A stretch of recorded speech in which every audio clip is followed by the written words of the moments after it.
RTV app వార్తల్ని క్షణాల్లో చదివే అవకాశం ఉంటుంది. ఒక న్యూస్ పేపర్, ఒక టెలివిజన్ ఛానల్ మీ చేతుల్లో ఎప్పుడూ ఉంటాయి. కరీంనగర్లో ఆధునీకరించినటువంటి పాస్పోర్ట్ కార్యాలయాన్ని ప్రారంభించారు. ఇది పాస్పోర్ట్ సేవలు ఎట్లా ఉన్నాయి, ఎలాంటి సేవలు అందిస్తున్నారు, మనతో మాట్లాడడానికి పాస్పోర్ట్ అధికారిని ఉన్నారు.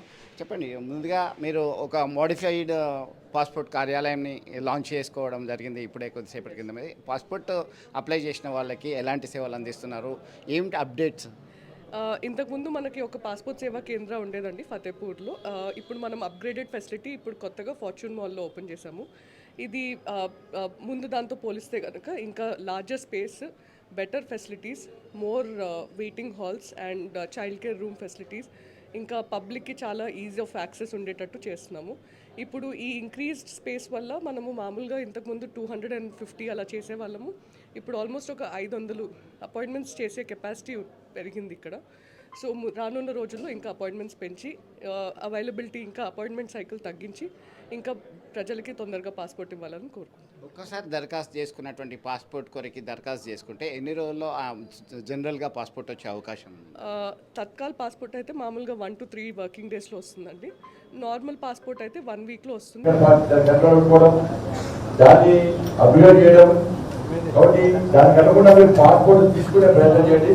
కరీంనగర్ ఒక్కరికి పాస్పోర్ట్ ఉండే విధంగా ఒక మంచి ప్లాట్ఫామ్ వాళ్ళ పిల్లలు కూడా పెద్ద తన పుస్తకం ఉంటారు, ఎవరైనా కాదు వాళ్ళ కుటుంబ సభ్యులందరికీ అప్పీల్ చేస్తున్నారు, మీ పిల్లలు కూడా అప్పీల్ చేస్తున్నారు, యూత్ అందరికీ అప్పీల్ చేస్తున్నారు. మీరు పాస్పోర్ట్ ఇవ్వండి, మీ కుటుంబ సభ్యులకు పాస్పోర్ట్ ఇప్పించే విధంగా మీరు ప్రయత్నం చేయండి. ఇక్కడ ఏ ఇబ్బంది కూడా అన్ని సౌకర్యాలతో మనం చేస్తాం కాబట్టి రాబోయే రోజుల్లో కూడా తప్పకుండా స్టార్ట్ పెంచుతామేమో. పర్మనెంట్ బిల్డింగ్ కోసం కూడా ఇక్కడ సెంటర్ కూడా ఆఫీస్ చాలా ఉన్నాయి, వాటిని కూడా రెనోవేషన్ చేసి దానివల్ల కొంచెం మంచి చేసే ప్రయత్నం చేస్తాం. లేకుంటే రాష్ట్ర ప్రభుత్వం ల్యాండ్ చేయడానికి సిద్ధం ఉంది కాబట్టి పర్మనెంట్ బిల్డింగ్ కట్టడానికి కూడా 100% ప్రయత్నం చేస్తాం. పోస్ట్ ఆఫీస్ వాటి ఇబ్బంది కూడా చాలా కష్టపడి ప్రయత్నం చేస్తున్నారు. ఎందుకంటే పోలీస్ వెరిఫికేషన్, పోలీసులతో సమన్వయం చేయడం వారి బాధ్యత.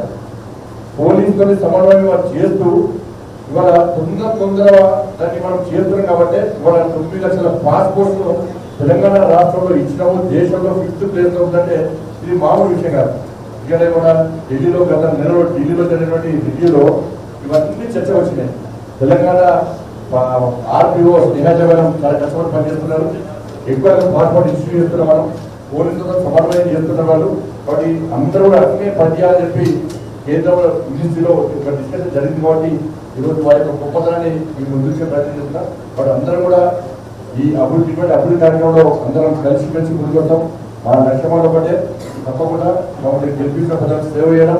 తప్పకుండా ఈ కరీంనగర్ పార్లమెంట్ నియోజకవర్గాన్ని అందరి సహకారంతో ఎత్తి పథలో అభివృద్ధి చేస్తాం, అద్దాలా తీర్చిదిద్దాం. ఏ సమస్య వచ్చినా వారికి అందుబాటులో ఉండి కేంద్ర ప్రభుత్వం నిధులుకోవడానికి నేను సిద్ధంగా, రాష్ట్రము కేంద్రము కలిసి మన ప్రజలకు కూడా ఎన్నికల ప్రజలకు సేవ చేయడానికి సిద్ధంగా ఉన్నామని చెప్పి ఈ సందర్భంగా తెలియజేస్తూ మీ అందరూ కూడా.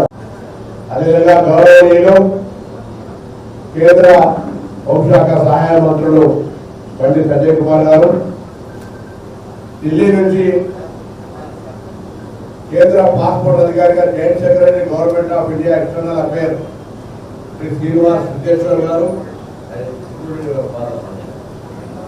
గారు, అదేవిధంగా గౌరవ ఎమ్మెల్సీ అంజిరెడ్డి గారు, పట్టణ ప్రముఖులు, పాత్రికేయులు, పాస్పోర్ట్ సేవా కేంద్ర సిబ్బంది, సేవా కేంద్రంకు అప్గ్రేడేషన్ చేసి ఆనాడు నేను పార్లమెంట్ సభ్యుడిగా ఉన్నాను 2009-14 ఆనాడు ఉన్నటువంటి జనాభాకు అనుగుణంగా, ఆనాడు ఉన్నటువంటి అవసరాలకు అనుగుణంగా ప్రైవేట్ కాకుండా ప్రభుత్వ కార్యాలయంలో ఉండాలని మున్సిపాలిటీని ఒప్పించి ఆ మున్సిపల్ బంగ్లాలో కార్యాలయాన్ని ప్రారంభించుకున్నాం. 200 స్లాట్లతో దాన్ని మళ్ళీ 250కి పెంచి ఈరోజు 250 స్లాట్స్ తో నడుస్తూ ఉంది. పెరుగుతున్న కాలానికి అనుగుణంగా కేంద్ర ప్రభుత్వ ఆలోచన ప్రకారంగా కరీంనగర్లో సేవా కేంద్రాన్ని కూడా అభివృద్ధి చేయాలని బండి సంజయ్ గారి చొరవతో ఈరోజు ఈ యొక్క పాస్పోర్ట్ సేవా కేంద్రాన్ని 500కు ఇవ్వగలిగేటువంటి పరిస్థితిని అట్మాస్ఫియర్ ఇన్ఫ్రాస్ట్రక్చర్ ఏర్పాటైంది. కానీ 500కు సంబంధించిన అనుమతి వాళ్ళకి రాలేదు. ఆ అనుమతి ఇప్పించేదానికి కొరకు తప్పకుండా స్లాట్ 500 కిలోమీటర్లకు సంబంధించి ఒక విజ్ఞాపన పత్రాలు ఇస్తారు. ఎందుకంటే చెక్ అడుగుతారు, తప్పకుండా ఇంతకుముందు అధినేత కోరినట్టుగా నేను జిల్లా కలెక్టర్ గారి కొంత ఒక స్థలం కూడా ఇస్తే फर्दर परमानेंट बिल्डिंग करो श्रीनिवास जी अब ये आपसे मांग करते हैं मंत्री जी का नाम पे यहाँ एक पासपोर्ट सेवा केंद्र सर्व सुंदर बनाएंगे खुद की ओन की बिल्डिंग में।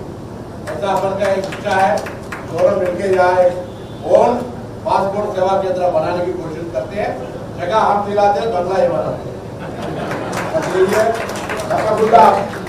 నేను ఒక మాట కోరుతాను అందరినీ, ఇక్కడ నుంచి చాలా గతంతో ఉన్న పరిస్థితిని పోల్చినట్టయితే ప్రస్తుతం ఉన్నటువంటి సౌకర్యాలు చాలా ఆధునికరంగా తొందరగా పాస్పోర్ట్ వచ్చేటువంటి సౌకర్యాలు ఉన్నాయని చెప్పేసి కేంద్ర హోంశాఖ సహాయ మంత్రి బండి సంజయ్ అలాగే రాష్ట్ర మంత్రి పొన్నం ప్రభాకర్ గత అనుభవాలను దృష్టిలో పెట్టుకొని వాళ్ళు నెమరు వేసుకున్నారు. ఈ క్రమంలో పాస్పోర్ట్ వినియోగదారుల కొరికి సత్వర సేవలు అందించడానికి తత్కాల్ సేవలు 1-2 డేస్లోనే అందిస్తున్నామని చెప్పేసి పాస్పోర్ట్ ఆఫీసర్ చెప్తున్నటువంటి పరిస్థితి మొత్తం మీద మనం చూస్తున్నాం. ఇది ఒక మోడిఫైడ్ కార్యాలయాన్ని అయితే కరీంనగర్లో ఉంది. ఇంతకుముందు ఉన్నటువంటి పరిస్థితికి భిన్నంగా ఇప్పుడు దాదాపుగా ప్రతిరోజు 500 మందికి పాస్పోర్ట్ తీసుకునేటువంటి సౌకర్యం, మెరుగైనటువంటి సౌకర్యాలు కల్పించడానికి ఉద్దేశించిగా ఏర్పాటు చేయడం జరిగింది. ప్రస్తుతం ఉన్నటువంటి కార్యాలయము అన్ని సేవలు అందించడానికి పాస్పోర్ట్కి సంబంధించి ఏదన్నా డాక్యుమెంట్ తక్కువ ఉంటే దాన్ని తీసుకొచ్చేంత వరకు హోల్డ్లో పెడదాము. ఖచ్చితంగా వారికి మేము పాస్పోర్ట్ అందజేయడానికి ఎల్లప్పుడూ సిద్ధంగా ఉన్నాం. మా సిబ్బంది సైతం సహాయ సహకారాలు అందిస్తారు, సలహాలు సైతం సూచిస్తున్నటువంటి పరిస్థితి ఉందని వారు స్పష్టం చేస్తున్నారు. ఇది ఇక్కడ తాజా అప్డేట్. వీడియో జర్నలిస్ట్ సుమంత్తో కలిసి చంద్రశేఖర్, RTV కరీంనగర్. మరిన్ని వీడియోస్ కోసం ఛానల్ ని సబ్స్క్రైబ్ చేయండి, లేటెస్ట్ అప్డేట్స్ కోసం వాట్సాప్ ఛానల్ ని ఫాలో చేయండి అండ్ లింక్ డిస్క్రిప్షన్ లో ఉంది.